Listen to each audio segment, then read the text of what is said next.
Hi, it's me, Indy, back on the mic with you again.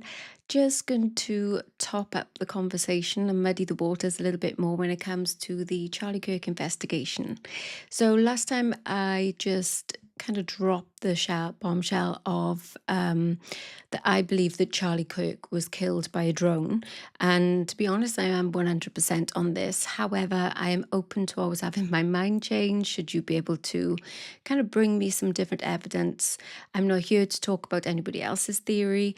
I'm just going to lay it all out on the line a little bit more today as to why I believe that when Charlie went to UVU that day, that plan was already in place for quite some time.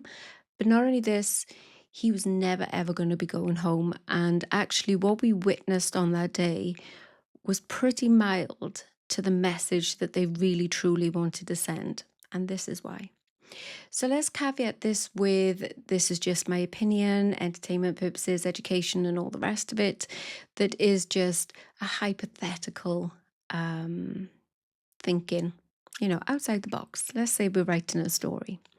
So let's think about this now that Charlie was someone who was very vocal, very political. His faith wasn't really a part of his TPUSA journey. He was very faith-based, and obviously he had components of this, but he was all about the politics. His faith was his own, and that was kind of seemingly dragged into TPUSA, if you ask me, that he was focused on getting the economy right. He wanted everyone to live a very pleasant, should we say, lifestyle that people felt loved, people felt cared for, that they were striving. And with this, then he spoke about his faith, and then it just kind of catapulted him into this country we shall not name kind of talking and all the rest of it. And then that led to the donors. So let's just have a little look at why someone like Charlie Kirk would be put in the crosshairs. So he began to take donors and things of religious connotation, shall we say. In this, and you go back to J6 because I know that that's all coming up and about again, Charlie was actually brought in front of a grand jury to give testimony, to which he replied, I plead the fifth, apart from just the one question when he confirmed and he spoke about his name and where he came from. The January 6th inquiry and the grand jury that he went and sat in front of, that was all about Trump and all about his donors and how the money had somehow come into TPUSA, but it hadn't been kind of allocated properly. There was supposed to have been like a certain amount of buses, a certain amount of people. Charlie initially wasn't aware that Trump was going to be speaking. In fact, he was quite shocked to find out that Trump was going to be speaking, because there was something about 80 buses were going to be going there in support of Trump. And when it got to that day then, although the buses didn't go, and the amount of TPUSA supporters where they'd gathered all their people up to go there and cheer for Trump. So that was brought under a lot of scrutiny, and they brought up in this investigation as well that Charlie wasn't happy with the things that Trump had said. And I wonder if that put a little bit of a cat amongst the pigeons for Trump, because where he's like, he's not a grudge holder at all. And the stuff that he'd come out with was, I'd say, quite derogatory. What Trump would view as quite derogatory with regards to what happened and what transpired on January 6th. So that could you could put a pin in this and kind of think, right, well, that doesn't sound like there would be a recourse with this, but we all know that some things are foundations and building blocks. And then with that, then we had the COVID stuff, and Charlie himself has said he clocked up over 1 million air miles. I mean, that man was in the sky on the road all the time, talking about how to change people's minds, why things are right, and just trying to say, like, look, this is my opinion. Come along, prove me wrong. And I think that when he got to stay at home, there was a lot of things in the background that got revealed. He became quite aware of things moving in a bit of chess pieces. Not to say that he was a naive individual, but he was very trustworthy, and that if there was a role to be had, they were individuals that would fulfill that role so that he could concentrate on his traveling and on his word and when he's speaking to people. No part do I think that I really do believe that Erica was put in his path on purpose. I think Candice was taken off his path intentionally or they waited for her to get taken off his path to be able to enact a plan for, I think Charlie was meant to be president under the guise of his faith and his political aspirations and his ideals. But I think he would have been a bit of a puppet. There would have been people who are the donors who probably would have been pulling on the strings. So when he started to speak out, when he started to see these things, and there was a couple of conversations that he had at some of the events that really triggered him into thinking differently. There was I forget the guy's name, but he had a right conversation with this person, and he explained about what was going on with conflicts in other countries and why certain places shouldn't be given the consideration that they have. And you can see in some of them that there were these light bulb moments where you could see the smash of illusion just gone. And over there in the next few years, so from 2020 to 22, Charlie kind of got more vocal. He started saying things about what was going on in the Middle East, and quite openly as well, about the Einstein files and all the rest of it. All these things were coming out, and all out of Charlie's mouth. Then he was always very ardent about Trump. He was very staunch in the Republicans' corner, the Make America Great Again. And I really, really believe that Charlie was one of, if not the biggest catalyst for Trump to get back into power. But he was privy to some conversations as well. So he was in the room when Trump was like, I'm going to take the money and I'm going to do what I want to do anyway. I'm not going to do what's asked of me. And then we had that assassination attempt, and then we had just a few other different things going on in the background that makes you wonder who else was already kind of pushing buttons. Because if you look at people like the Salem media that's involved with the Charlie Kirk show now, they were actually in charge of one of Trump's debates, or a couple of them, back in 2015, 2016, when he was having the conversations and the debates with Hillary Clinton. So, and they're the ones that he actually shone through, and he said those really good things in there. So there's different bits and bobs, different working parts, different people that Charlie would have been associated with that he began to kind of distance himself from, the people that he began to speak about. And then when Trump got voted in, I remember watching it at the same time on the Charlie Kirk show, and oh my God, his face was like, it lit up like it was all his Christmases and all his everything's all at once. And that's genuine love and admiration and emotion, and a big sigh of relief. We're going to make a difference. You could see that he's like, not that he'd given up hope, but what he had hoped for had actually come true. The hard work that they put in had actually paid off. And it was just so beautiful to watch. Well, regardless of your opinion, when you see happiness is quite beautiful. Is just that when he's like, yes, we're going to get to the grips of it, we're going to make a change. And when you look at the TPUSA events, he would be like, we're going to make a difference. No wars, no this, no that. And he was very instrumental in a lot of the stuff then that was being pushed through with the Republican Army. You can see what's going on in the world, and this is what we're thinking. We've gone from Department of Defense to Department of War and all the rest of it, but the Republican Party, not Army. So when all these different things kept coming out, there were all these promises made by Kash Patel, there was promises made by Pam Bondi that the Einstein files and all these different things were going to take place. All these changes were going to be instigated and run through. No more wars. No wars. We were pulling out of them. And all of a sudden, it was like there would be a visit from a different country and things would change. And Charlie was very, very outspoken with regards to the way in which he viewed this.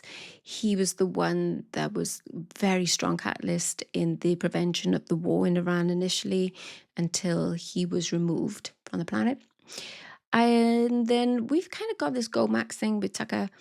There's loads of other different bits and bobs that are, I've just wanted to kind of sweep across the top, just to give a little bit of a background into why Charlie would have been put into the crosshairs, because this isn't an attack by a trans activist. There is not, because I think then this leads us into let me just keep caveating a minute that Charlie was on Megyn Kelly show, and then he went to Japan.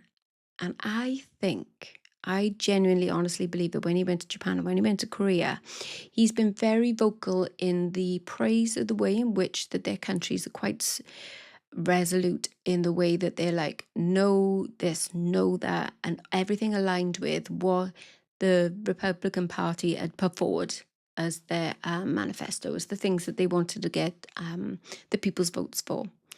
He was very complimentary about Poland, Brazil, Hungary, and he respected them very much. And Korea and Japan were a part of this.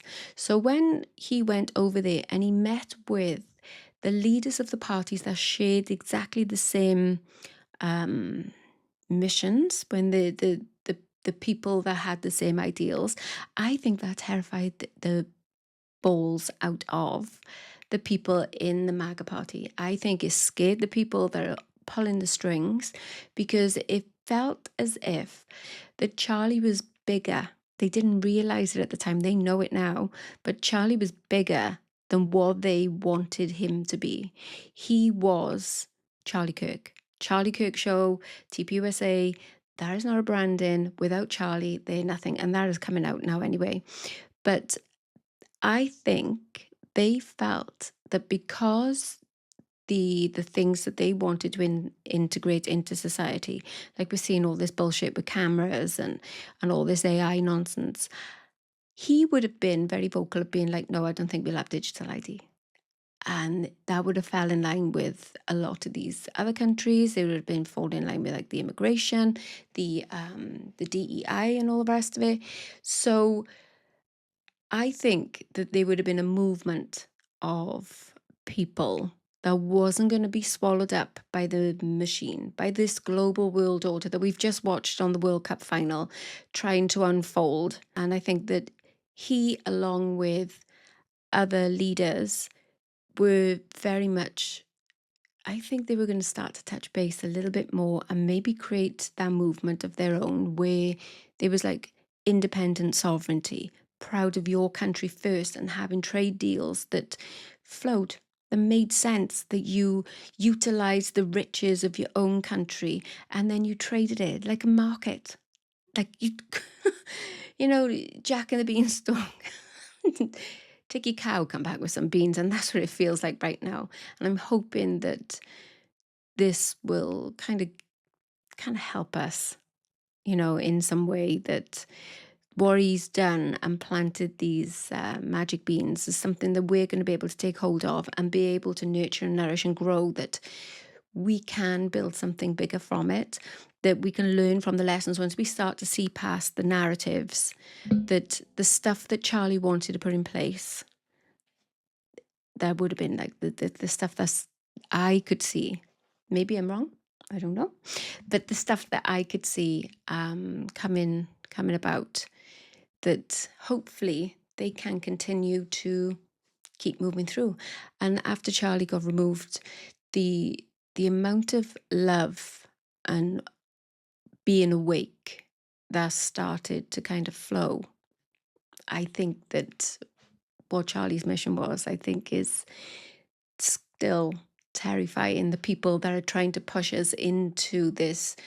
We've got to behave because there's some sort of overlords, and it's kind of like, no ding dongs, you really ain't. It's like, we vote you in, you're supposed to take care of the coffers so that we can kind of not be cogs in the machine, but have a bountiful society to be able to live in kind of harmony with each other, not have this forced state of affairs that we have right now, where there's a lot of integrating of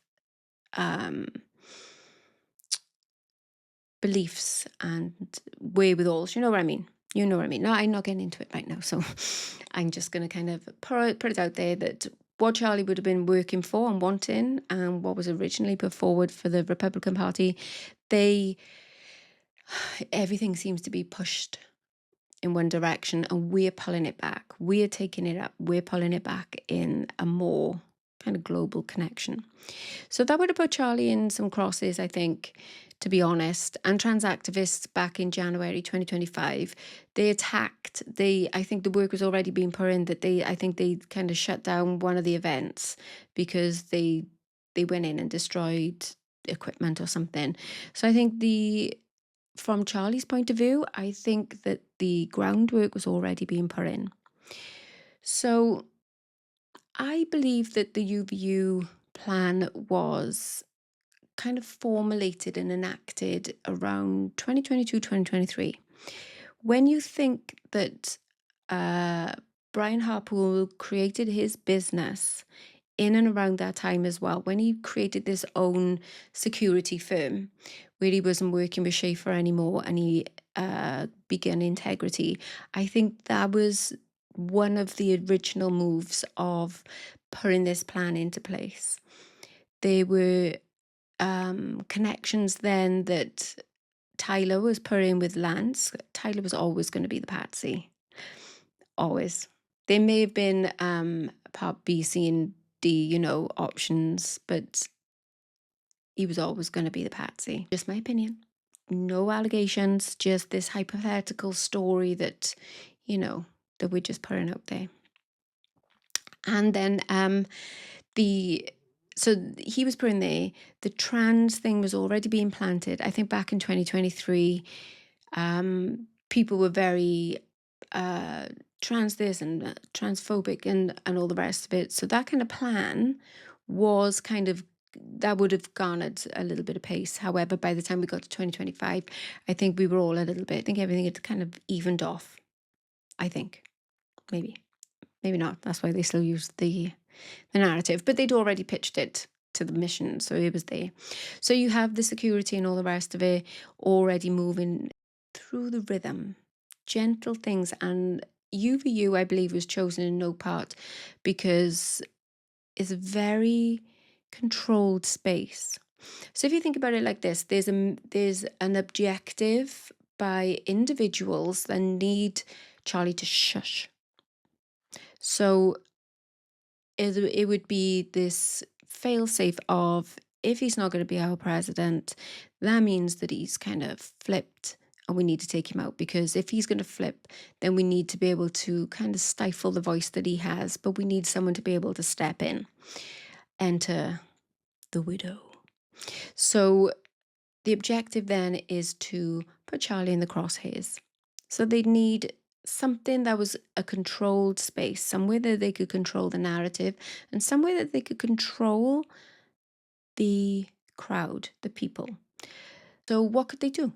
They don't want kind of any trail. They don't want to something that there could be amount of witnesses to be like, oh my God, I've seen this. Needed some way, somehow to do a lot of damage all at once, and a lot of damage control to contain everything so that they can spin a story.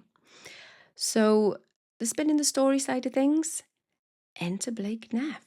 He was in the War Games where he was helping to navigate the military narratives. So if something was to happen, say in a certain country, or a certain action was taken, he was the spin doctor. He was the one that was like, right, well, if that happened, this is where you'd have to stay, or if this happened, this is how you get out of it. So he was kind of the script writer, if you will.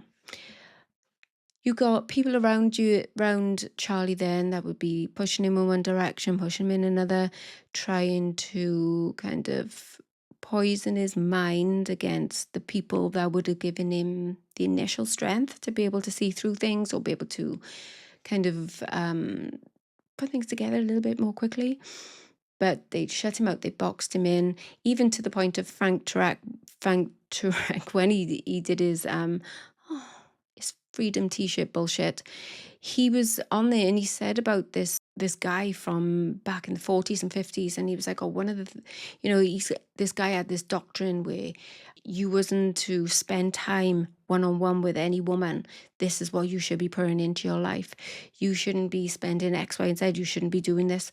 And so I think that those seeds were starting to be planted, and Charlie was like, yeah, I've heard of it. No thanks. I don't I don't want that. And Frankie actually said that, like as if he was trying to get out in front of it. So they were trying ways to not let him have one-on-one time. I mean, Riley Gaines must have really pissed off Erica when she rocked up in those teeny tiny shorts at one of the events. I wonder if that's what got that quite vocal in the end as well. Giving it that stare. Oh my God. So people's around in Charlie. You've got Charlie talking about his faith as well when he was in that one interview with like a small concentrated group of young people, and Charlie was talking about Catholicism, and you had Andrew's face was like, remember the one just recently when he was like, oh no, it was going to take years to resolve this Tyler Robinson case because he want to kill him now or get the justice that he feels that is righteous at this time. He kind of pulled the same look when Charlie was talking about Catholicism and stuff. Like, you could see that behind his eyes he was like, what on earth? I need to shut this down now, because the narrative about faith needs to stay the path. It needs to stay on this certain trajectory. And so, so there's a lot of different things. There's a lot of different people around Charlie, but Charlie was his own man. He was picking places. He was choosing different things, and he was speaking up. So you've got the people around Charlie. You've got the security being able to shut things down so they had full control of everything. You've got at home, you've got his religion with Pastor Rob McCoy, the pastor of everybody. You've got a Victor Marx, who's kind of sprinkling the sass onto everything as he does, and probably doing some of that, I don't know, soul cooking, whatever it's called. I don't know. I just kind of, he freaks me out. So I didn't really take in a lot of what he was saying. But wherever, it's like, did he, like, is it a blessing, or you put like a spell or hypnotize them or something with a guy that got the folding guns or something? Anywho, so you needed then more of the control, and they kept giving him chance after chance after chance. Lance was doing his bit, kind of ferrying everything along, pouring out those batshit bonkers videos and kind of laying the breadcrumbs for all that. Then you've got the shape of UVU, which is highly controllable. So this fail-safe then also had surrounding it military, AI, drones, aviation, computer engineering, software, local to in Utah, where they're building so much with regards to AI at the moment.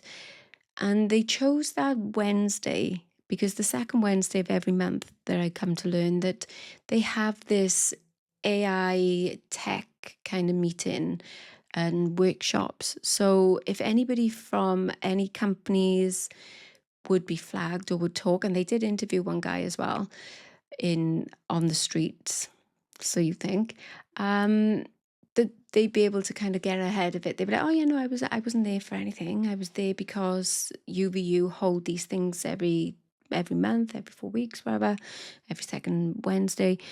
And so that was covered. So let's just take a breath. Charlie was in the crosshairs.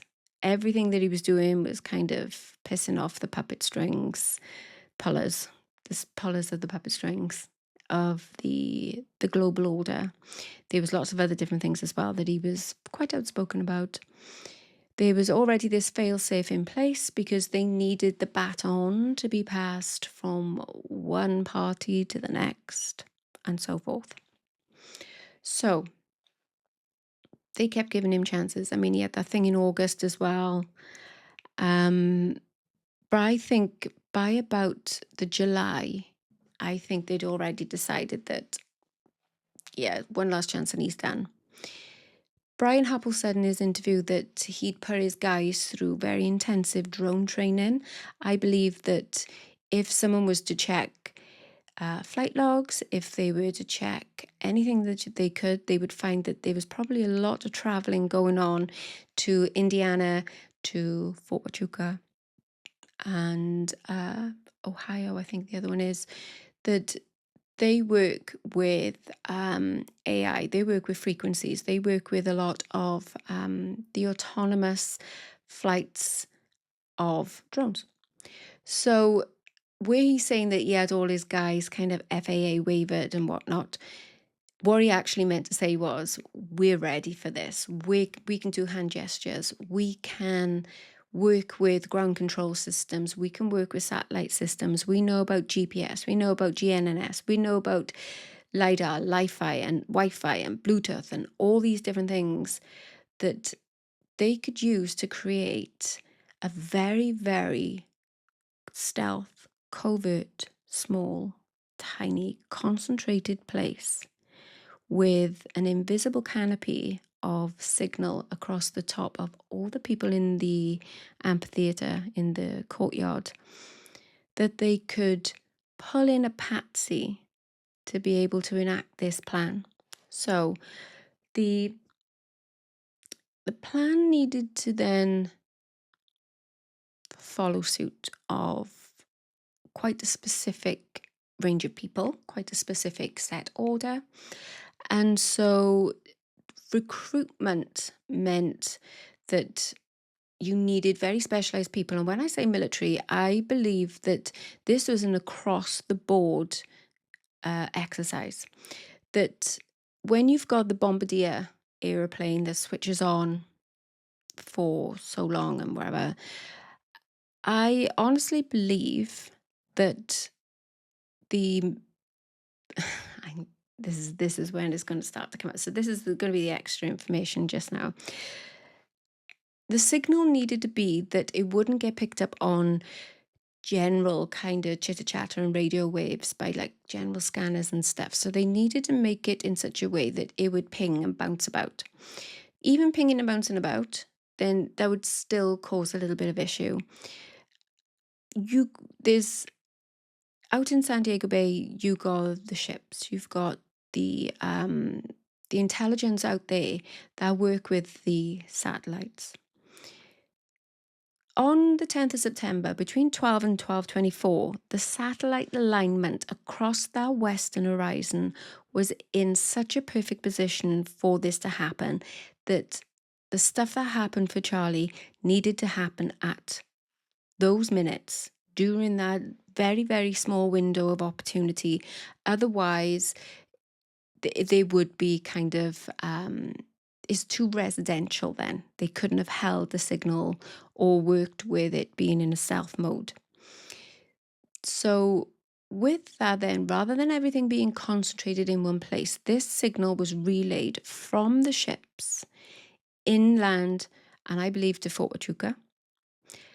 Then that was passed on then probably through either the Wasatch, I'm pretty sure, I don't know if I'm saying that right, guys.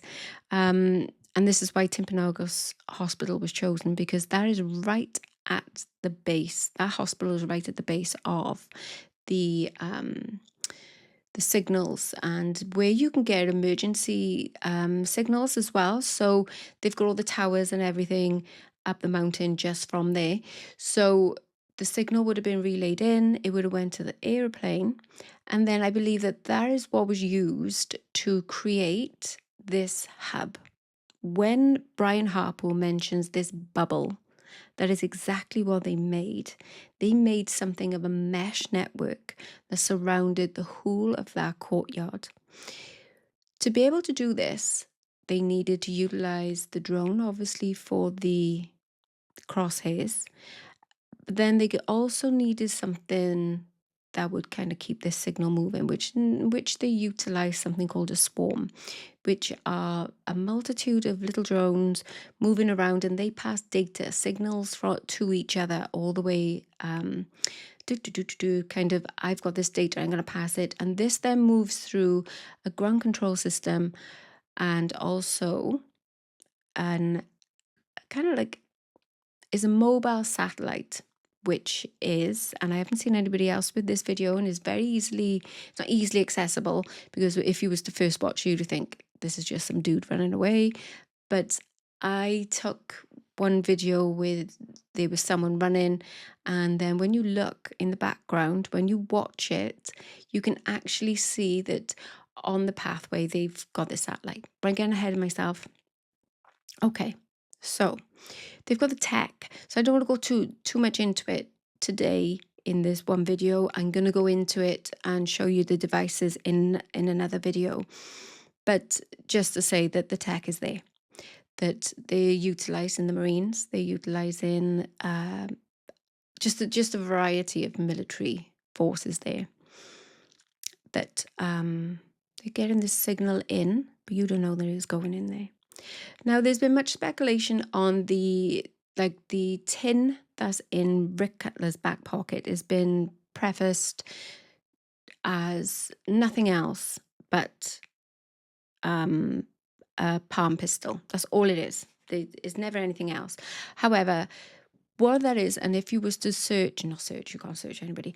If you was to look in the pockets or around other people, maybe they might have had it in their bags, but what they are actually little Bluetooth devices to release the signal. With those strategically placed around the courtyard, when they're turned on, they create this net that goes over the top of everyone.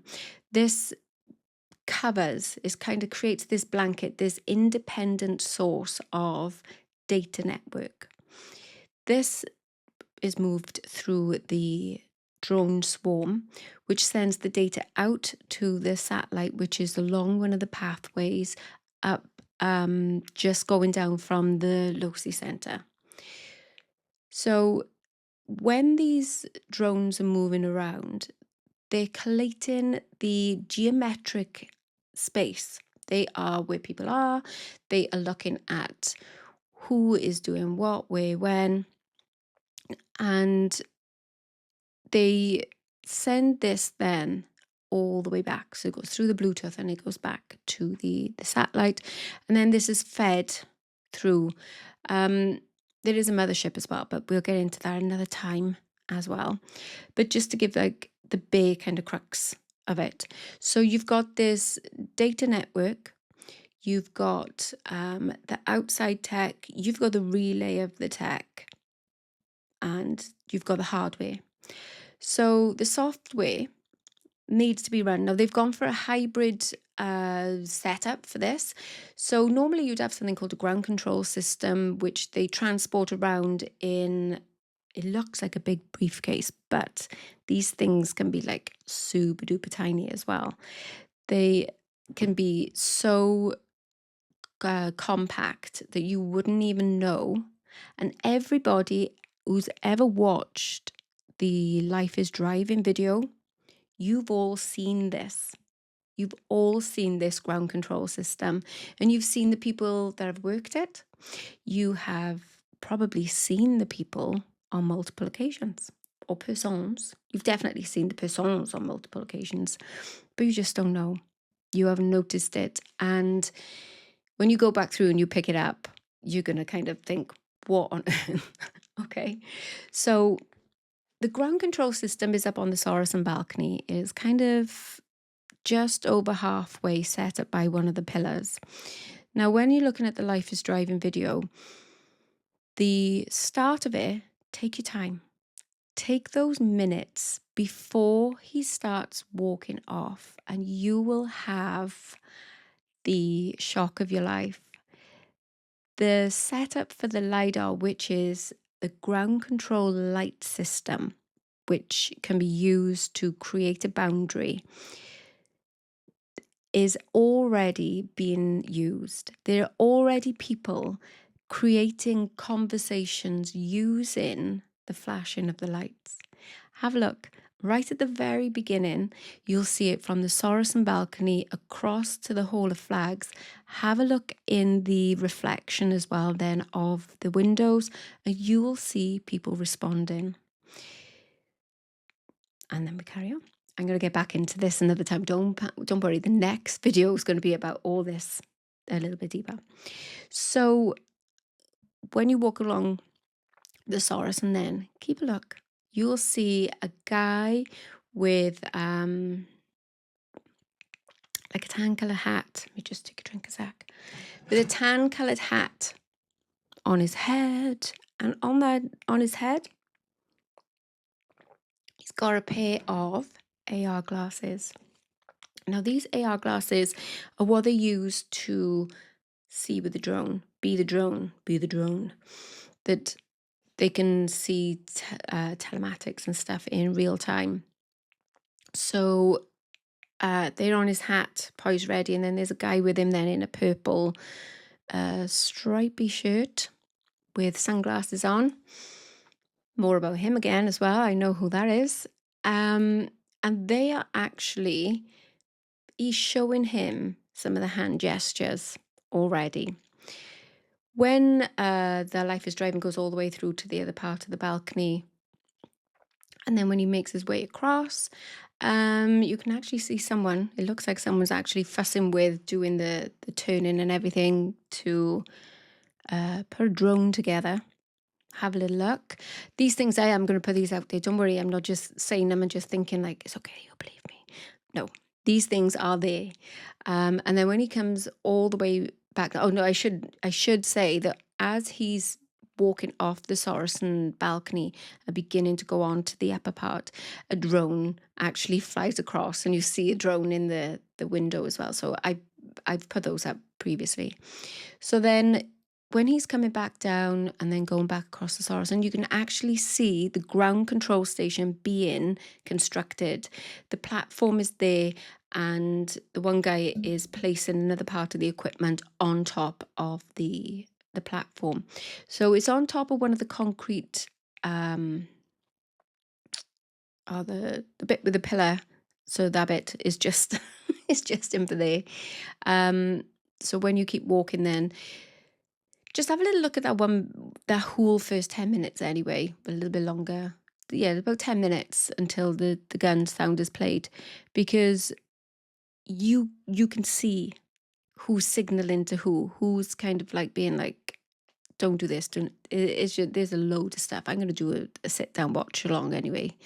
So we have the ground control station. So this person is like the overwatch. This is the one that's watching the drone swarm.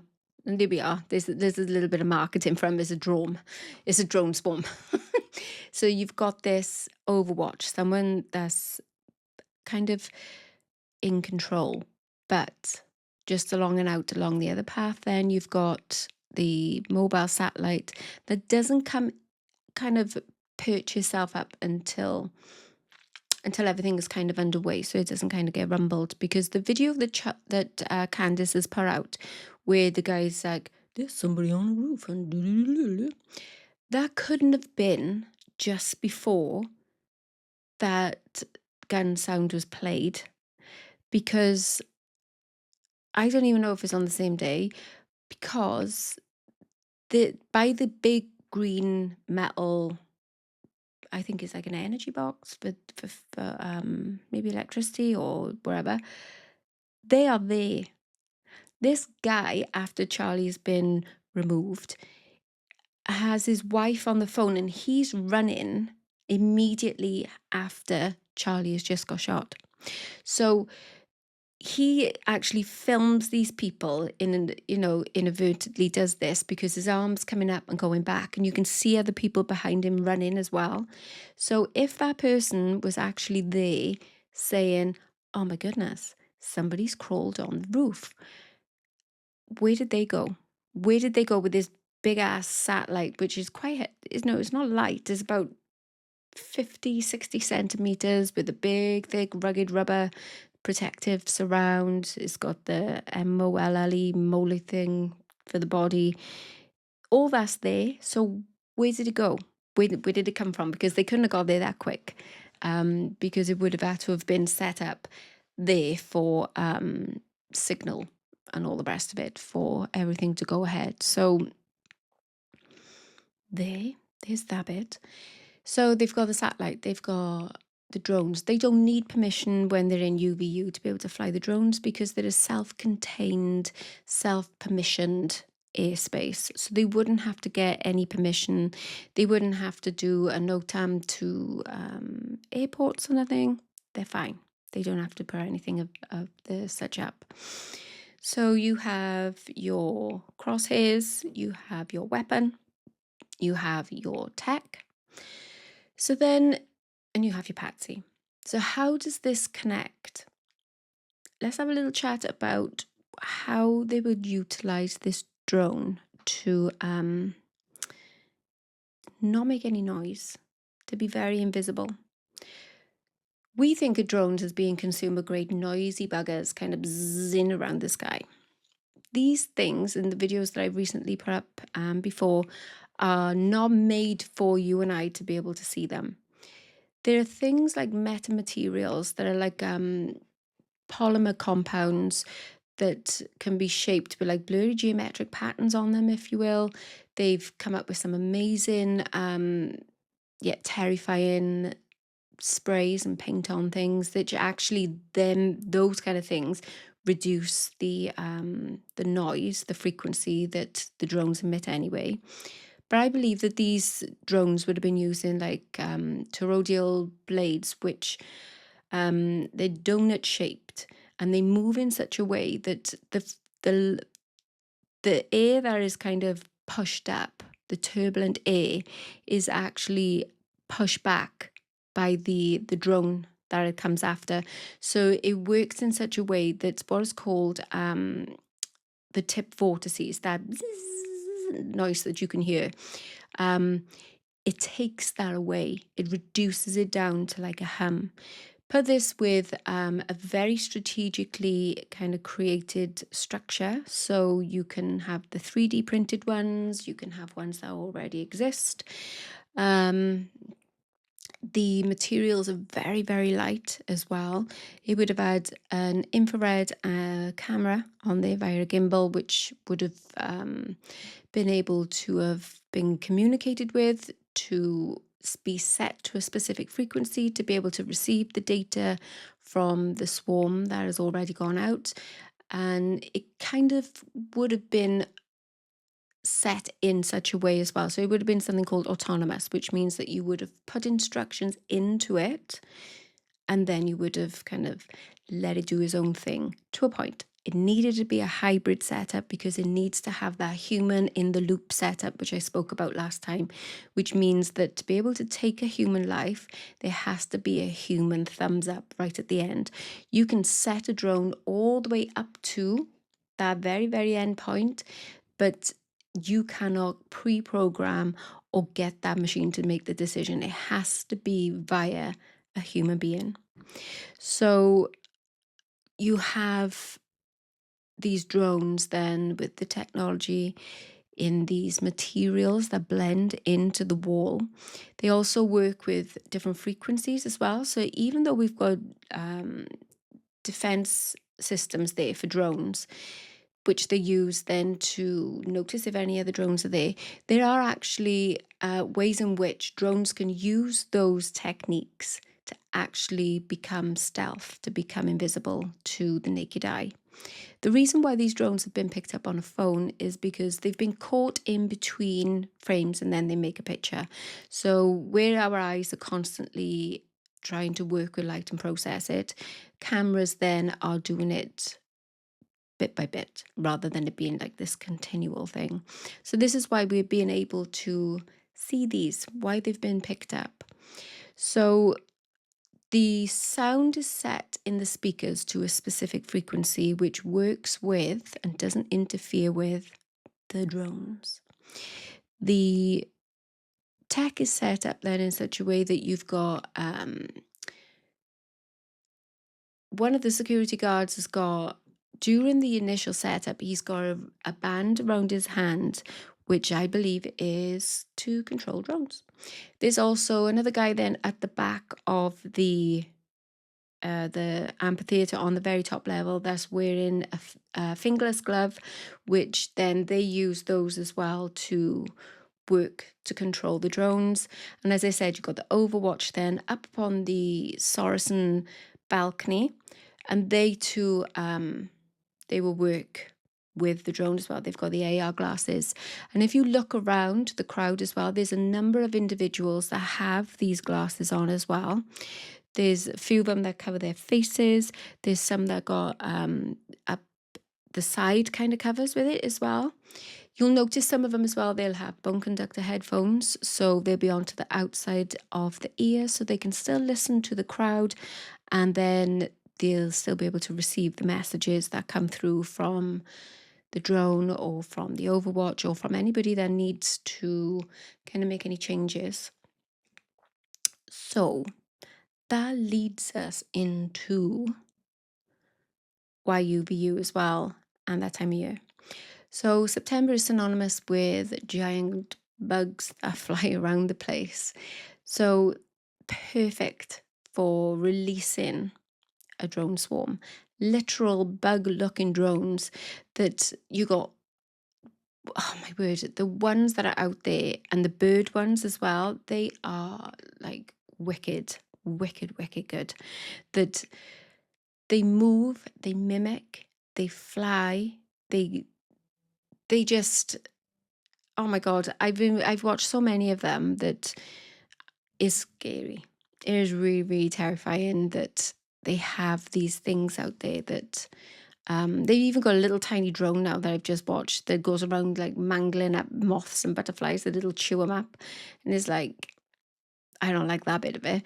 But, and then they actually make like bionic ones where they're literal bugs, and they will kind of merge the technology into living insects as well. So don't think it's always just going to be a mechanical one. They literally do it to actual bugs. Disgusting. So perfect time of year because they can get ahead of, oh, it's just a bug. And how many times have I heard, oh, it's just a bug? No, it's not. But again, I'm going to put this out there. I don't want you to take my word for it. Listen to what I'm saying and go and have a look. But I will be doing more on this. I've put it out in the past, but I just think that it's got either deleted or kind of shit on, which is fine. It is fine. But yeah, so the bugs, the movement.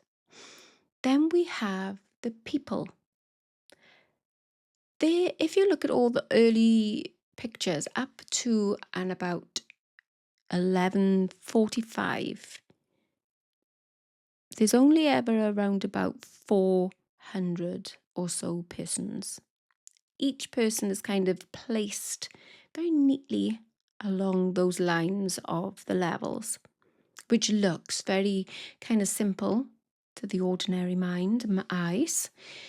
But if you look in there, you'll see people that were originally there and they move into other places. And this is because they needed people to be in a geometric boundary for the light, the ground control system when the lights would flash should they need it, which they did, and to make sure that the signal covered the correct amount of floor space. After this time, all of a sudden then you've got like 3,000 people come in. The difference is astronomically kind of mind-blowing, the way that they all come in. And they're all in very set colours. So, and the umbrella things as well. They're made out of a microfiber, which is used for communicating with satellites. If something was to go wrong, they needed these to be the markers so they could be picked up from space when the satellites would zone in. Yes, I know it sounds Mary Poppins crazy, but I can assure you that these things in their specific colours were there to create boundaries. They were there to be picked up by the drones to say, like, this is this and that is that. Don't take my word for it. Wait until the next video before you start screaming at me. But I have it on very good authority that this is an actual thing. So, yeah. The people in the crowd then, they are wearing clothes for a very specific reason to be who they need to be. So you got like the black and tan colours. They are the military. They are the Delta Force kind of folks. They're the ones that are there to monitor, to make things run. They're the ones with the biggest punch of the lot. Blue, olive greens. I think they're more the tech, the software. They're more like the programmers, digital people that are involved in it. The white ones, I think, are there to monitor. I think that they're there to provide cover, of course. And I think a lot of those that are in the white clothing as well, they're there to kind of create a geometric shape. If you zoom out and look at where the colours are, you'll see that the white people in general spaces they're a little bit like commas or full stops, but they're there just to observe. They're there to be like a part of the crowd. People there in purple, they are supposed to be the distractors. If you notice that they just kind of woo and jumping around, you got grown-ass women acting like, I don't know. I want to say Metallica, but I don't know what the kids are down with these days. But they screaming like the Beatles have just come in, kind of nonsense.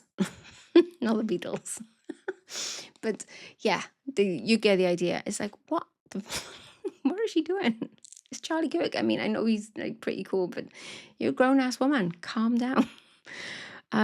So yeah, there's a little bit of kind of overzealous kind of stuff, and you can see some of the blokes then that are in the greens and stuff, and they just put their hands up. They're like token when the hats are thrown out. They're like, oh yeah, I want these.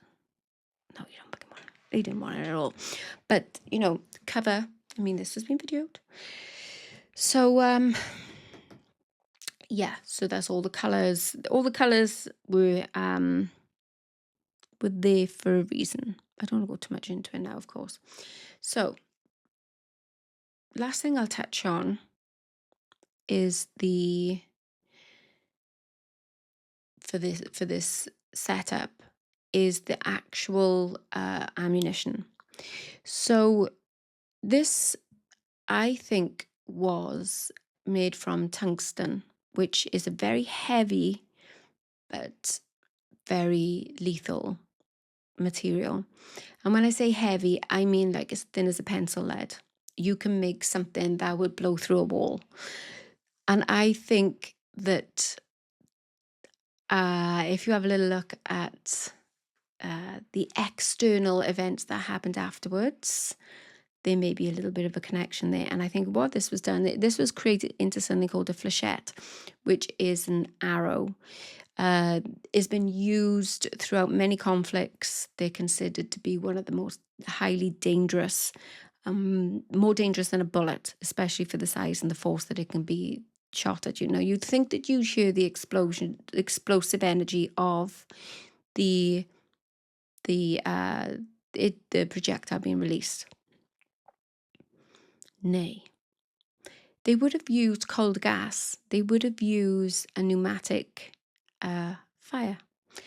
firing mechanism. They would have used, if you've seen the video when I show you where the actual drone is, You can see the flap actually come down where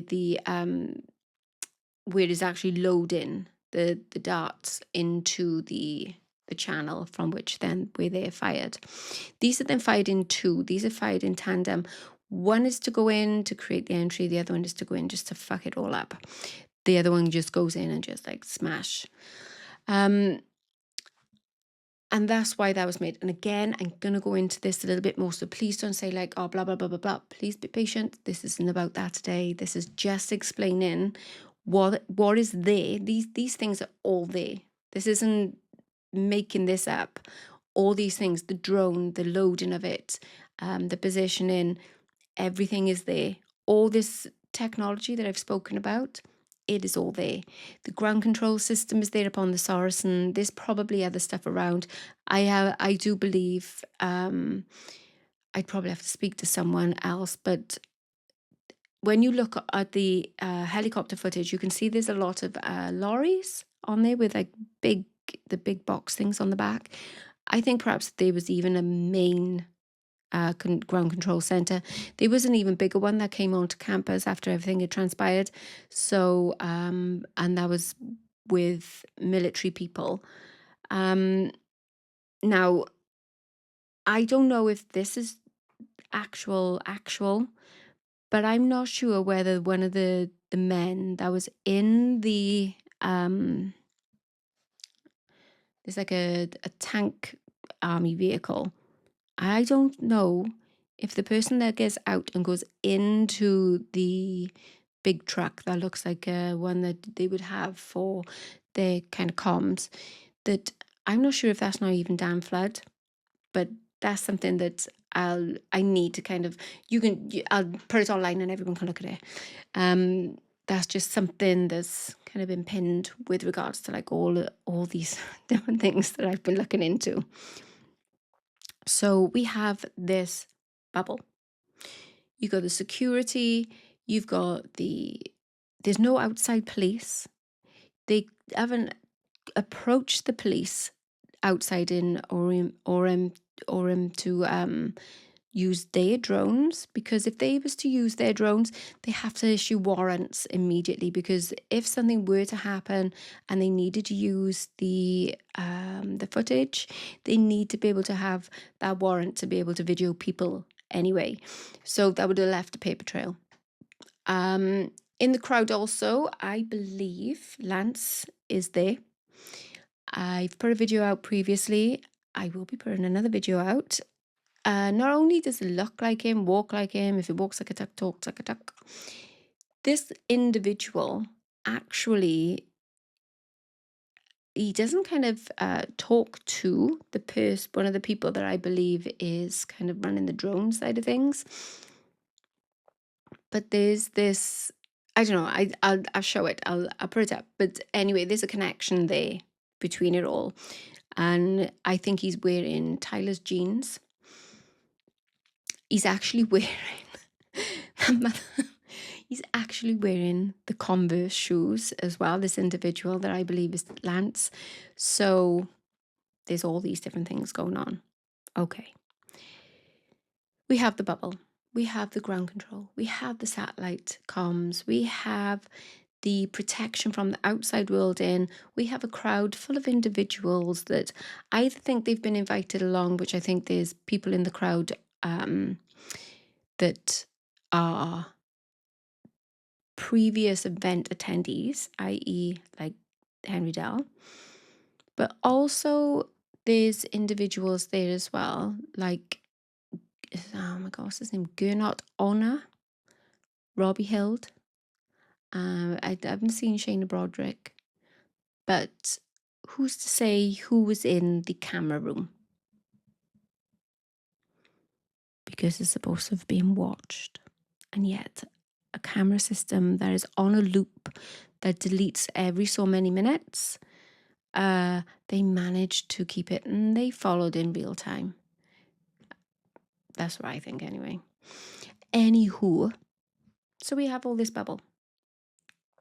So then now we've zoomed outwards, we need to zoom inwards.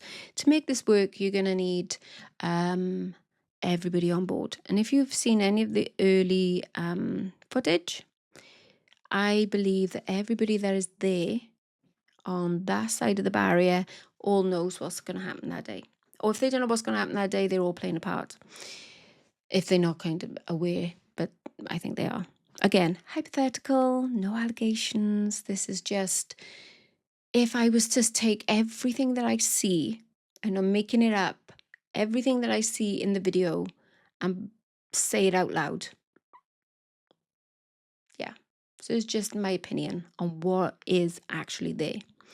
So in the build-up, you see where everyone's very neatly sat along the levels. You can see the drones. You can see people try not to pay attention to them, but then there's one guy points at them, and Dan Flood does his practice, and then you can see actually in the window the reflection of the drone as well, which you can see at the time as well when Charlie is removed as well. So they're testing the sound of the speakers with the flight of the drones. The drones are up and about because they're working with a geometric shape, boundary line. They need to map out where everybody is going to be for everybody else then to come and point in, because as I said, people are anchors in this. So the people in white, they're going to be anchors. People in certain colours are there. Umbrellas are lit up for very specific reasons, because they need to make sure that these drones know where they're going, that they don't bump into each other, that the data is very clearly being sent around to each other, utilising those little Bluetooth in a tin type of things. And Rick Cutler has these in his pocket. He's at the front, he's working with the drone. He goes and stands in his place, and then he hands off to, I think, Dan Flood, who works with his sunglasses, because otherwise the strap on his hand, that would be way too obvious. So yeah, so we're kind of in this bubble. You can see the practicing going on. You can see that there's people that are there in these groups that are they're not even in the same places after it starts. They are moved. They are kind of like, and action to your places. And off they all go while everybody else filters in.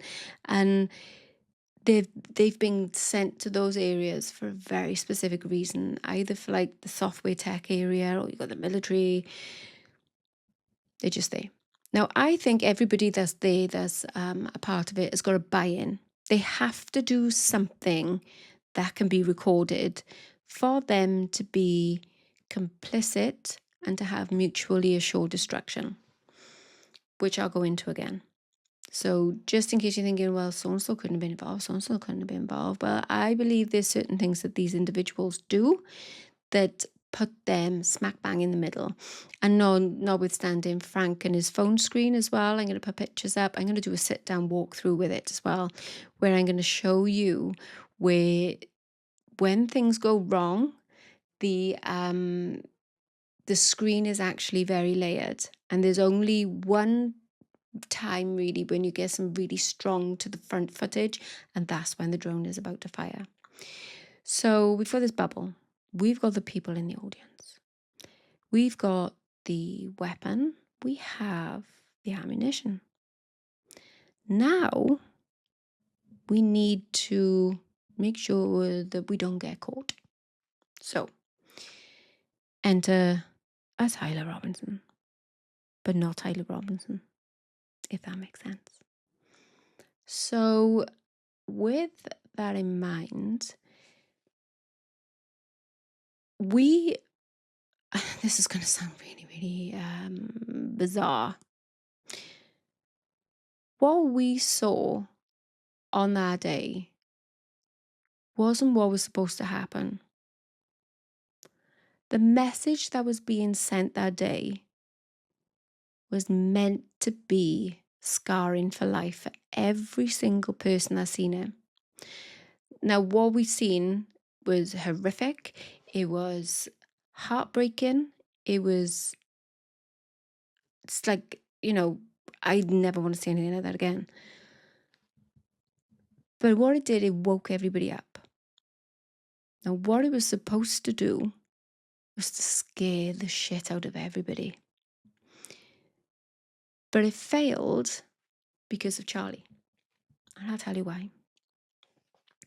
So when Charlie came in and he sat down, everybody was doing their associated task. However, Charlie was supposed to have been shot within the first few minutes of him sat in that chair. But what happened was when they'd come in and everybody went into their places, you've got the camera girl, you've got Brian, you've got Frank, you've got all the rest of it, that there was some individuals that showed up out of nowhere. Bearing in mind now, these drones need a specific geometric setup. They need everything to be in a certain place. There was light on the speaker, there was a light on the floor, there was a light behind the tent. They had all the other fail-safes in place, but these people just turned up and they were stood by the side. And if you watch the footage, you can see Dan being like, someone needs to move these idiots from by here because these are going to put him off. They're shouting and screaming. If they're hollering like they are, they need to kind of move back. They need to move out of the way. So if you look at Philip Goldsberry as well, he is in exactly the same position and pulls exactly the same grimace when he thinks the shot is going to be done, but he's getting told, don't, we can't, it's not working. Charlie says, turn the speakers up. Now, if you notice, they're very reluctant to do it and they really kind of slow to action this. However, Charlie is quite fervent and he's like, turn the sound up. So they try to turn it up in such a way that's not going to cause any issues with this technical setup that they have. However, by turning up the speakers, they cause something called a shockwave, which causes issues with the acoustic signature that the drones are releasing, that the drones are working with. Because what they've done, where they've set these to a certain level so that they meet the noise floor of a crowd and the speakers. So by turning up the sound, it sends these shockwaves, which puts off something called inertial measurement units that are inside the drones that makes it seem back to the controller that it's been tilted all the way up. So it needs to be reset. Now, if you watch them then start to furiously text each other, you got Dan whistling to Mikey McCoy to get his attention. You got Terrell kind of texting and looking out to the crowd. And this is when they're starting to move the little tins. They're moving the people that are the anchors. They're resetting the mesh network that they have. So if you look into the crowd and you see someone come from this part to this part, they've been intentionally moved because their signals are being uploaded and they're restarting. They're doing it again. So these all move around. They're all set up. The acoustic signature is really ballsed. So the drones are kind of, they're still going on this autonomous path. They're still resetting. If you notice at that time as well, the bugs, the lights, the little flickers that are everywhere, they increase at that time as well. But as Charlie sat there, he swats and squishes something of a bug. That was a drone. Because if you look off to Charlie's right as well into the crowd, you can see one of the girls that is there in purple and her face is just like, oh my fuck, he's just squished the drone. And she speaks to the person next to her. She's like, oh, fudge. You can see the panic. You can actually see the feedback as well into the security guards as well, because they hold on to their ears. They can feel that kind of, that's going on. Yeah, so where Charlie wanted it turned up, that's completely thwarted it. They couldn't shoot him when they wanted to. You can see the panic because they know they've only got this small window of opportunity to be able to utilize the technology that they have before they lose the way in which they can hold this stealth. And then he goes ahead then and hits one out of the swarm, which means that there's something called healer drones. They come in, they're like the paramedics that they never sent to Charlie, that they come in, they assess the situation. Can this drone be retrieved and brought back into the swarm, or do they need to kind of reset and do the messages out to each other again? And that's then what happened. If you notice, over the case of about 2 minutes, there's two larger bugs that come in. They go to that area and then they go off and go about wherever it is that drones do. So they need to reset. You can see the panic. And this is then when they move into plan B. Henry Dell is told, go and sit down. You're done. Hunter Kozak doesn't want to go up to the mic. He knows what's coming. And you can see the security guard in the blue check shirt kind of snarl at him. He's like, get to that fucking mic. You can literally lip read him saying, get there. You've got the other guy then, Justin. He's kind of like, do I need to step in? Do I need to do anything? And then when Hunter goes to touch the mic as well, like he literally looked like he was going to body slam him through the floor. I was like, oh my God, you know? But these questions were already preset as well, because you could see throughout, as you can see, that they were getting ready to make a change, that he did a thumbs up to someone. He kept looking over to the other side. You can see that security guard as well being like, that, will you shut up? So, and then before he asks the question of all questions, he kind of pushes his glasses back as if like, right, this is the question I'm going to use. And I don't like talking about this bit, but it's got to be done. It's got to be done. On Frank's phone screen, you can see a multitude of different layers from the way in which the acoustic signature within the drones has been fussed, has been absolutely annihilated. So the drone switches into its kind of like its inner vision. I'll go into more of the technical terms of this. So when it goes into this, it uses the geometric system and the LiDAR, the lights that flash. If you look just down from Hunter, when he begins to ask the question, you can see the first flash. Behind the tent, that light that comes through, that is a flash from the LiDAR as well. And I know that that's the LiDAR because during the setup, when Dan does his step 2, and you can see the drone flash in the reflection in the window up above, you can actually see that light shining through at that time as well. On the speaker that is on Charlie's bottom left, there is another LiDAR light, which is to give the drone some idea about where it is.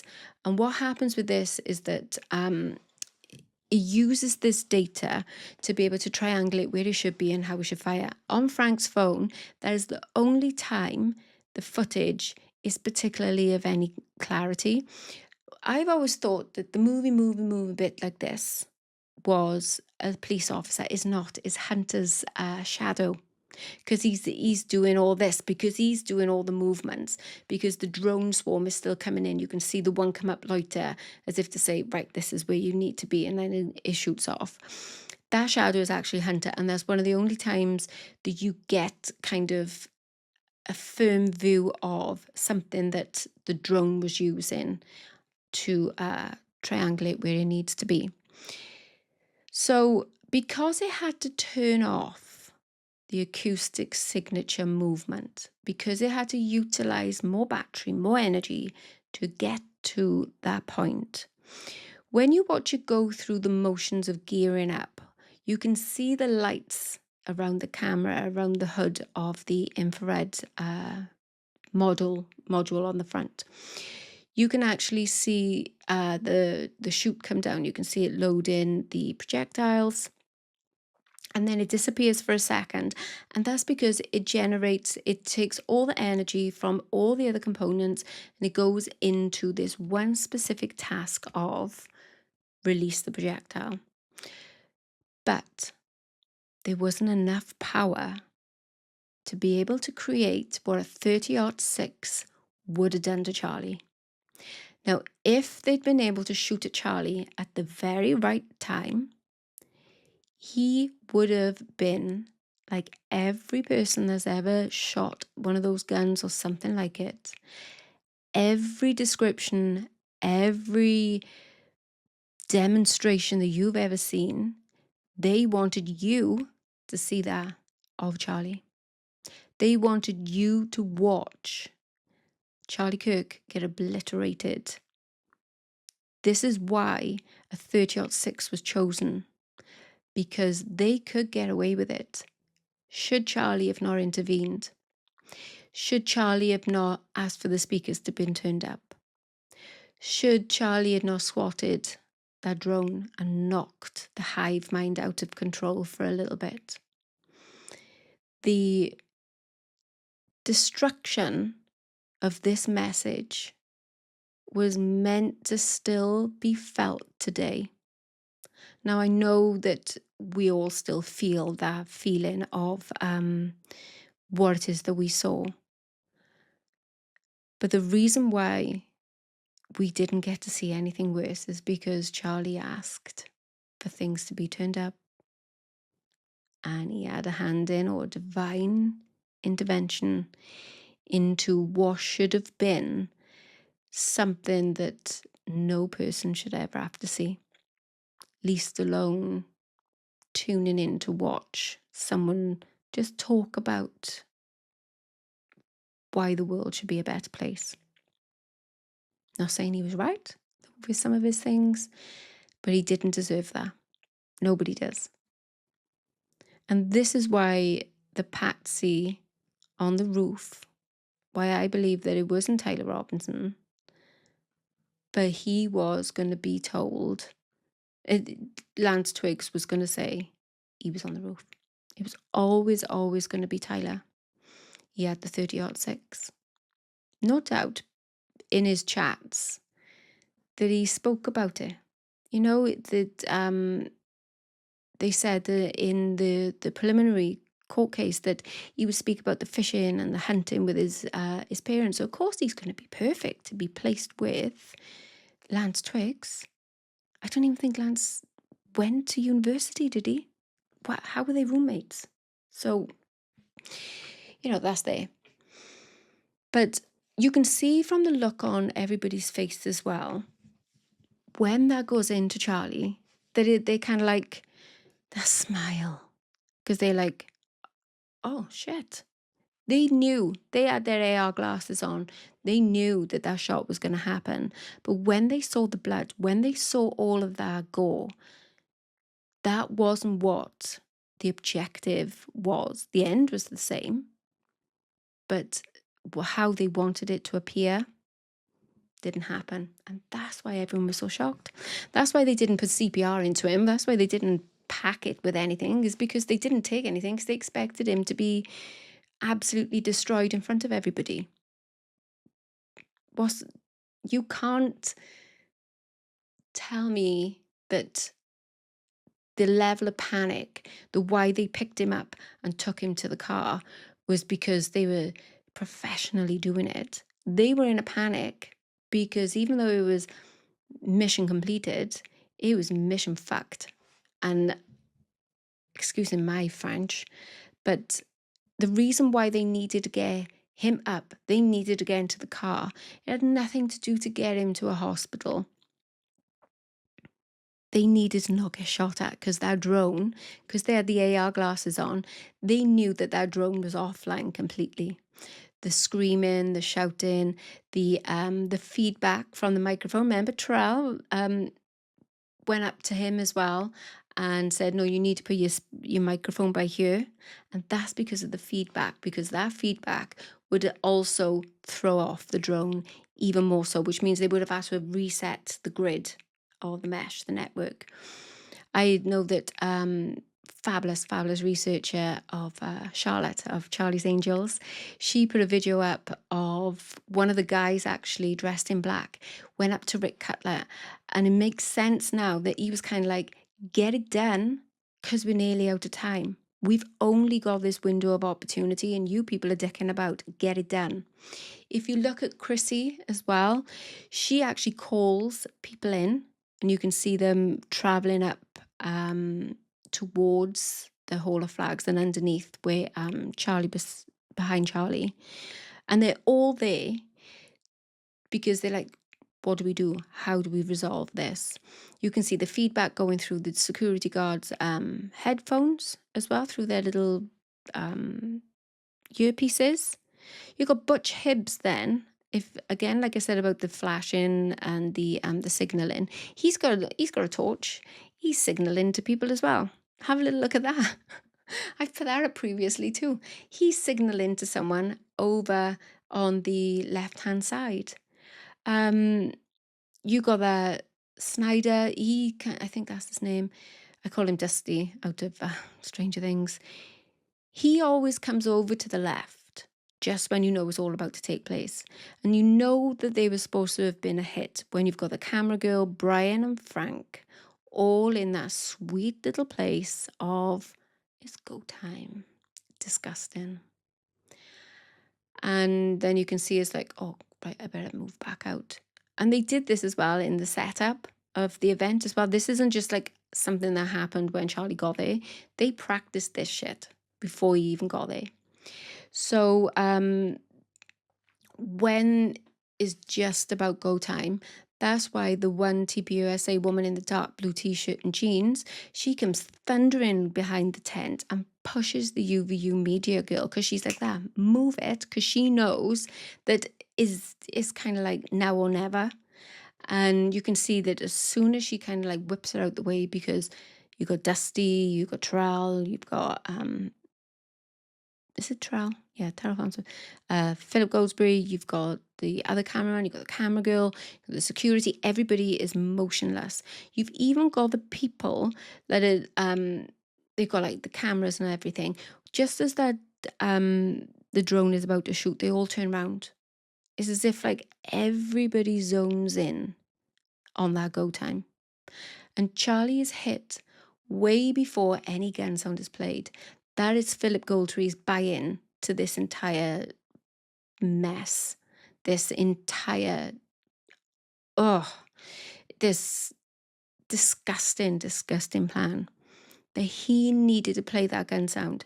And this is why when they said that, when Brian said that they were all this drone qualified and stuff, in no part do I not even believe that they used, and I don't even want to think about how they would have practiced it, but I believe that they knew that they had only so long before there was the explosive movement into the neck, that whatever it is that a 30-06 would have done, they knew that they only had a very, very tiny space to play that gun sound.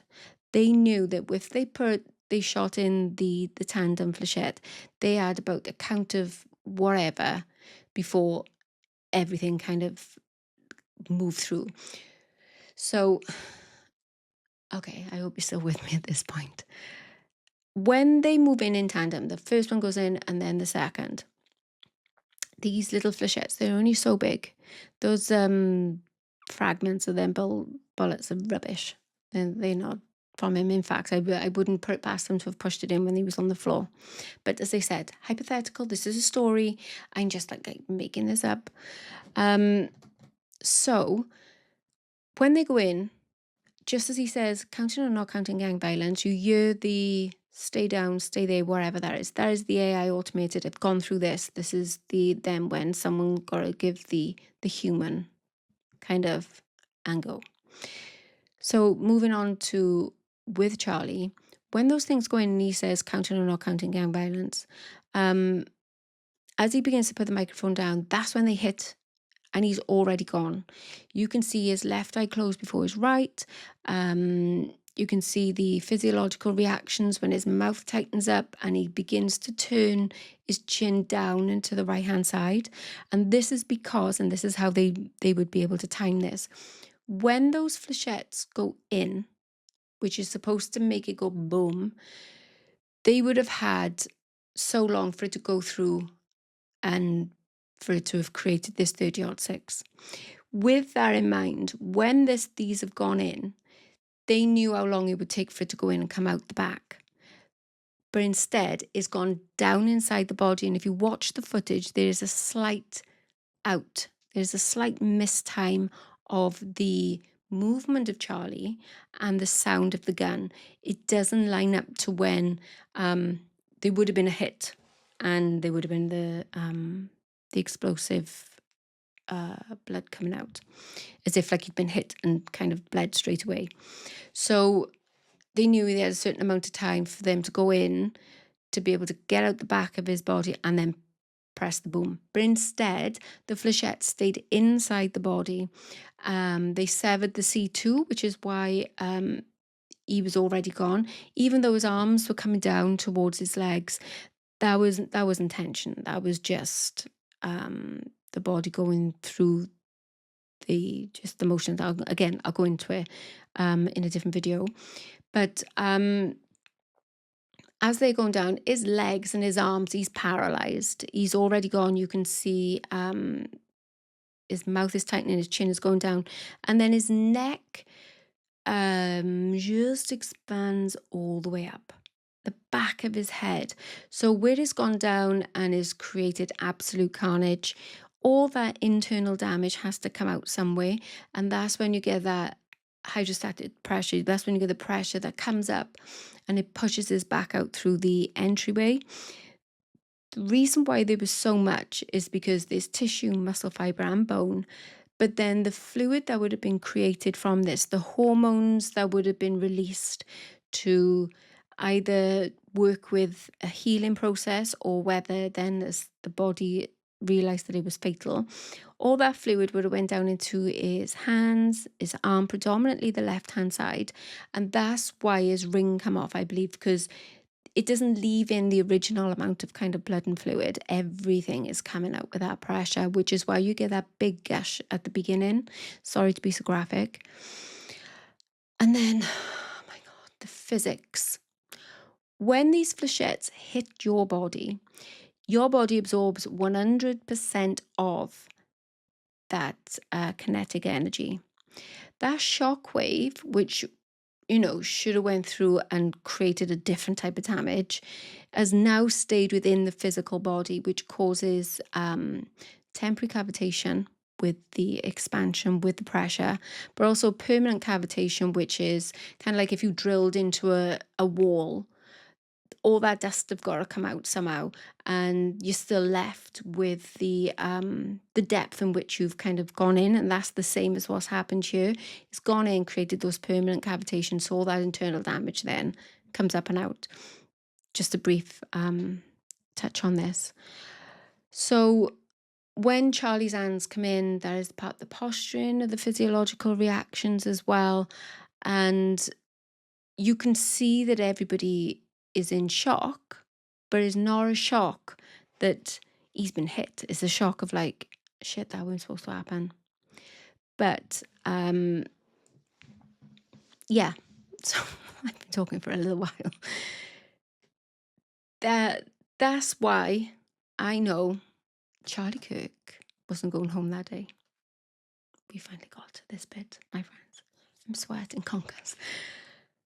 That's how I know that it wasn't anything else apart from the things that I laid out. Now, the tech, I mean, get this, I've actually got proof of the satellites that were used, because with this acoustic signature going and causing this craziness in this drone, where it's gone offline and is completing this autonomous pathway, they knew they couldn't stay in that tent. They needed to get him up and they needed to get him out. They didn't want anything to be found in that place. And that's why they're checking all the levels, why there's people like on their phones and everything afterwards. They were there. They're the tech people. Everyone that's there at the back end of it, look at who they are. Find them. Find out why they're still there at the end. they got him into the car, and beautiful Charo, another amazing researcher, noticed that there was a light, the same as like the drones, that followed them out, and that's because the drone is tethered to Dan, because he is the one that's in charge. But just to kind of touch on something as well. So, the inappropriate kind of touching of everybody, the squeezing under the arms by Rick Cutler and by Brian Harpool. Now, what happens after this is that they've got devices on them that utilize the signal and also support this neural network that's going on. What they need to do is squeeze underneath the arm to be able to either do like a telemetric dump, or to turn off their signal as part of this, because now everything's gone a bit batshit crazy. Just the standard kind of radio and RF transmissions things, they will pick up that these people have been working on this very low frequency, and it will shine like a star. So the reason why they squeeze underneath their arms is because there's devices there. The shirts that they're wearing are military ones. I did have the name of it somewhere. Begins with H. Let me think. I can't remember the name of it. There's a specific make, but you can get it. But actually, this make actually carries the shirt that Rick Cutler is wearing. It's like Hemilock or something. It does military shirts, checked ones, and inside there they've got specific compartments that you can put things in to carry things covertly. So when he reaches across his chest, that is signaling to the drones and the drone swarm that are going around that is completed, and that this is a deliberate movement, and that he hasn't just kind of made a general one. That movement has gone across and turned off the transmission. When Brian Harpool goes underneath and he kind of gives Dan a little love, he's actually turning off his part of the equation, his radio, his transmitter, so that he then goes dark as well. Same with I forget the other guy. The one in the blue check shirt that Jackie Chan's across the table. Now, I think that he's done that on purpose as well, because he needed to kick the drinks over. But I've covered that before, because I think that something was put into Charlie's drink to make him a little bit more docile, shall we say? Because if you watch his behaviour, he goes very introvertedly, kind of quiet. Now, whilst I believe that he was putting everything together, I honestly still believe as well that there was something in there that was making him think, oh, and I think it took his mind a little bit, that I'm pretty sure he says to Kozak, I hear you, as if like to say, I hear what you're doing. I hear the questions you're asking, because Frank, in his confessional, because that's all these interviews have ever been, they're confessionals, said that he was coaching Charlie on the way there to UBU, and these questions were put to Charlie in the car. So, yeah, so that's kind of it for now. What do you think? All these things that I've said, all the tech is there, is on the market, it is available. Not a good lot of it is not for consumer, of course. If you look in the Ukraine, which I believe is like a testing ground rather than a war, and all these poor men are being, I cannot with this world right now. They test things out there. I don't really want to go into the companies that I think are involved, or the personnel just now, but there are individuals that are recognizable, which is another reason why I've left it so long, because I wanted to make sure that I was sure in my story, this book that we're writing together, you and I, that everything kind of made sense on many levels that, I don't know, it just, it does seem really bonkers, doesn't it? And after I watched the 5 days of that absolute shit show in court, I knew I had to come out and say something. I knew I had to put this out there because I know it's crazy, and I've I've kind of I've had so much pushback, and what's really amazing is that so many people are like, I've seen this drone, and so many more people are coming out with, oh, look at this and look at this. I think I'm the only person that's got this bit. And honestly, it has been through 10 months of sheer hard work, research, questioning everything, watching. I mean, I can't even imagine how many hours worth I have watched. I think it's about, if I was to take off just all the Charlie Kirk stuff, I think that I worked out last is probably about 11,000 pieces of stuff. Photographs, screenshots, downloads, research, stuff that I've like screenshot off like a chat GPT when I've been like, what is this? What does this do? Can you tell me this? Emails that people that I know who are in the military have sent me, then they've been like, use this, use that. And I've been like, what's it? And they're like, how on earth do you know what this means? How are you even aware? Because they know me, and there's anything military is kind of above my earthen pay grade. So I've literally deep dived everything.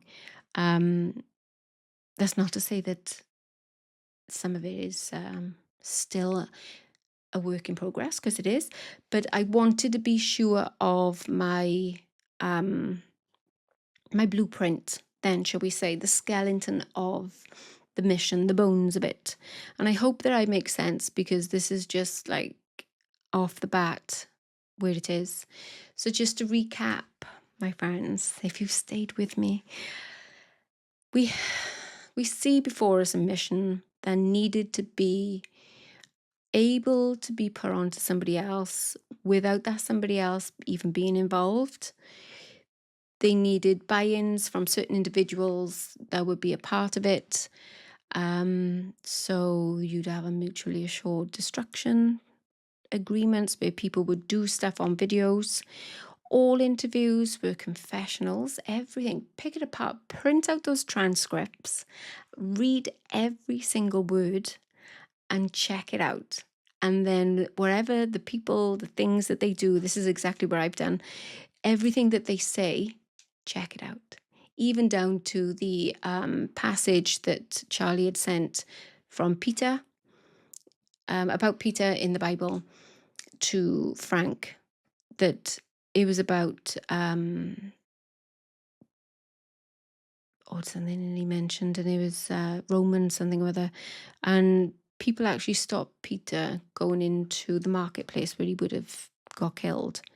And I think that was kind of like, I don't know whether it was a call for help or a high five that, and then when you look at the lead up, when you watch the way that Charlie has walked in,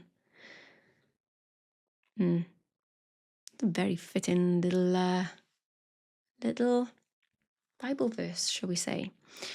So you have the confessionals, you have the professionals, you have the tech, you have no outside influence at all. You have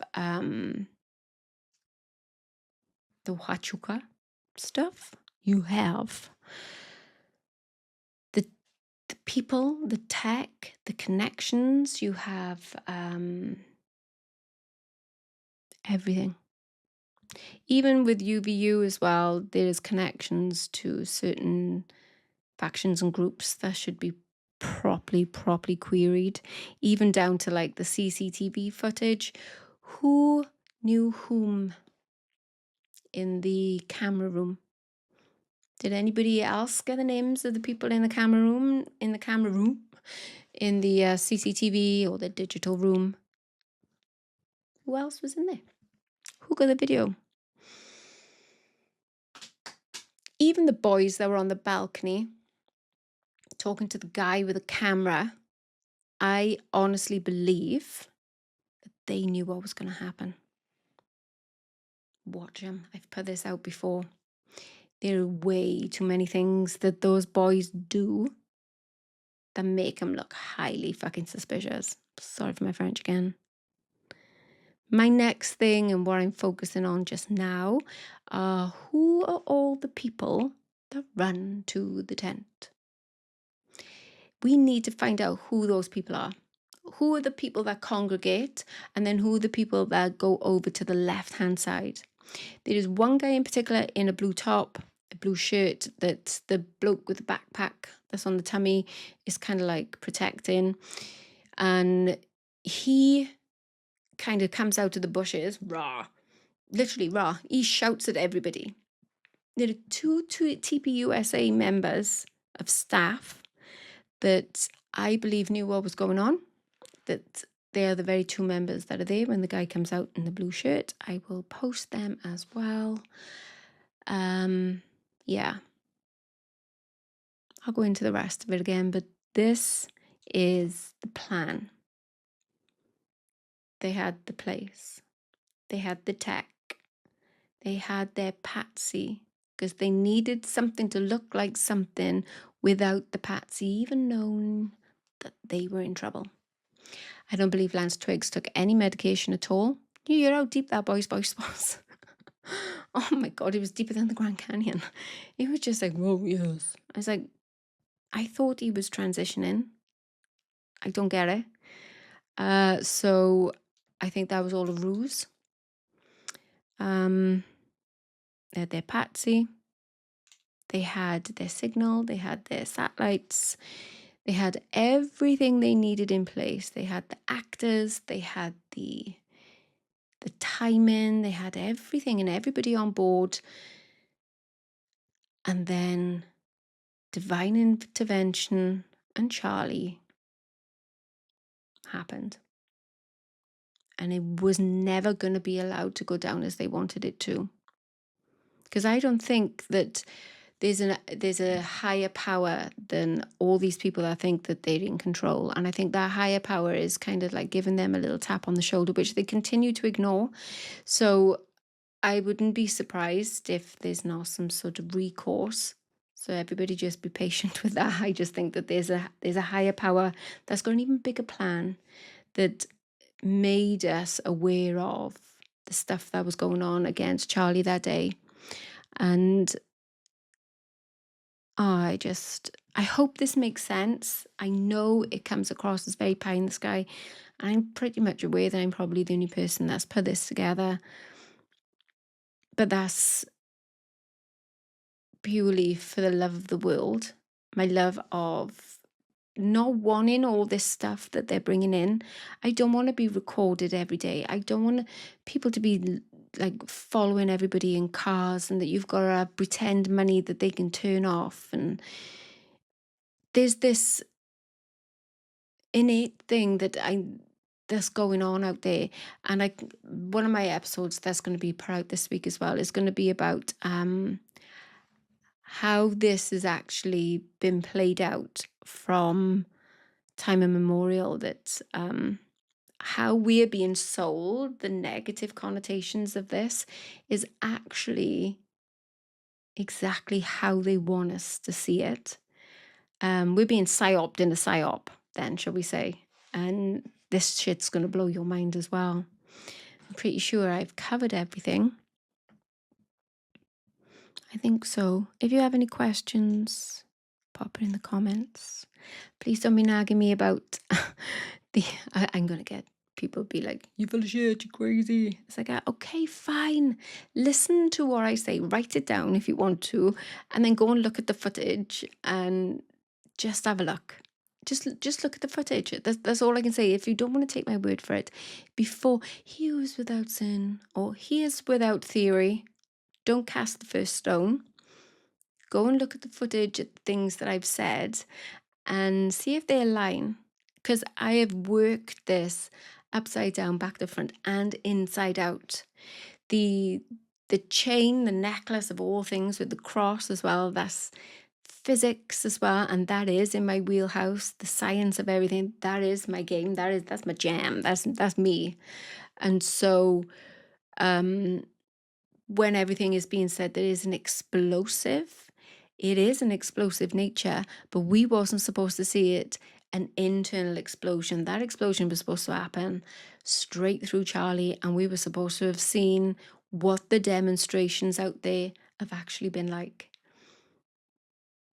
How soulless of everybody involved. How fucking dare you? How dare you want to do that? It's bad enough, the stuff that we saw. But this is a whole, like, this is crazy town, like, levels of trying to gain control.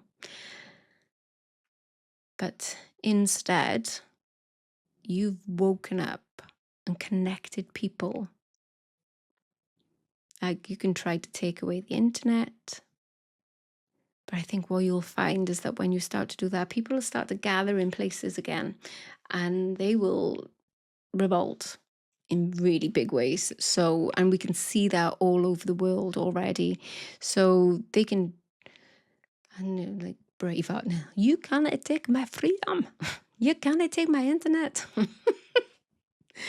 Yeah. So yeah, and I'll go through the necklace and everything as well, and why that definitely didn't explode, and why what you see in a demonstration of what a 30-06 would do to a piece of meat or to an animal, bless him, that's what was supposed to have happened to Charlie. That energy was supposed to have created that in Charlie for you and I to watch.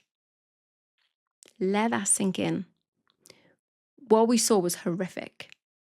What they wanted us to see was just, I can't even think of a word for it right now, but the dark arts were revealed. Charlie's, oh God, I'm starting to cry. Charlie's swan song to the world was, don't let this be in vain. His gift, even to those who hated him, I don't think that they realized that we're all on the same side. We will all feel the effects of this shower of shit they're trying to usher in. They will be just them and us. And we are the us, all of us. That the way in which the control of the situation was taken away from them, don't let it be in vain. Don't let the sacrifice of Charlie exercising his freedom of speech to be able to say no, which cost him his life for whatever reason. All things mentioned in this video has been for entertainment purposes only. Hypothetical.